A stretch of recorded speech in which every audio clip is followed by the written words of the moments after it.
Tenaga kerja wanita atau pekerja migran Indonesia asal Jember, Septia Kurniarini, 38, mengalami lumpuh setelah diduga menjadi korban malpraktik di Singapura. Septia Kurniarini merupakan PMI yang bekerja sebagai pekerja rumah tangga di Singapura. Dia sudah menjadi PRT selama 3 tahun sejak 2021, demi memenuhi kebutuhan keluarganya. Kini, Septia Kurniarini hanya bisa terbaring lemah di kamarnya yang berukuran 3 x 3 meter. Jemari tangan dan kaki Septia Kurniarini berwarna hitam pekat, menunjukkan ada sesuatu yang tidak beres dengan kesehatannya. Usut punya usut, Septia Kurniarini diduga menjadi korban malpraktik salah satu rumah sakit di Singapura. Penderitaan Septia Kurniarini berawal ketika dia merasakan ada bisul di bagian paha, tidak lama setelah memperpanjang kontraknya. Namun, Septia merasa bisul kali itu berbeda, warnanya merah tanpa mata dan nyeri. Selama 4 hari masih terasa nyeri, saya gak tahan, akhirnya saya ngasih tahu majikan dan minta obat pereda nyeri, kata dia, Jumat, 20 Desember 2024, dikutip dari kompas.com. Setelah mengonsumsi obat itu, Septia merasa bisulnya itu tidak kunjung sembuh.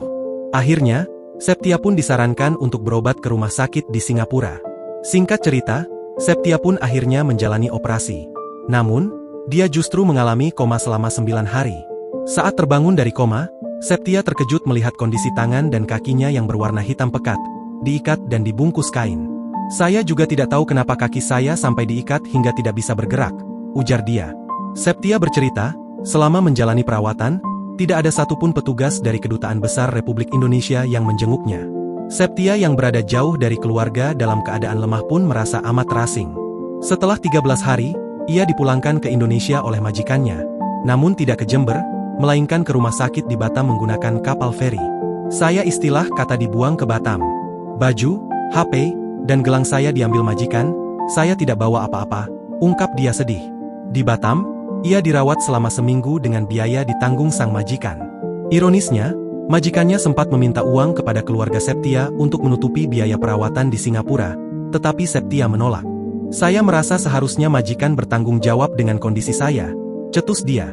Akhirnya, pada bulan Oktober 2024, Septia dijemput keluarganya dan kembali ke Jember. Meski sudah di rumah, kondisi kesehatan Septia tak kunjung membaik. Ia menggambarkan kakinya terasa keras seperti kayu yang terbakar, kaku, dan tak bisa digerakkan. Mungkin ini karena malpraktik. Setiap saat ini terasa nyeri. Saya tidak bisa merentangkan jari, tutur dia. Septia yang kini masih berjuang melawan rasa nyeri berharap mendapatkan perhatian dari pemerintah. Ia menyampaikan kisahnya kepada Menteri P2MI, Abdul Qadir Karding dan berharap ada solusi untuk mengurangi beban hidupnya. Mendengar cerita ini, Abdul Qadir Karding menjanjikan akan memberikan dukungan lewat kerjasama dengan pemerintah daerah. Namun dia tak merinci dukungan seperti apa yang akan diberikan nantinya. Download Tribun X sekarang, menghadirkan lokal menjadi Indonesia.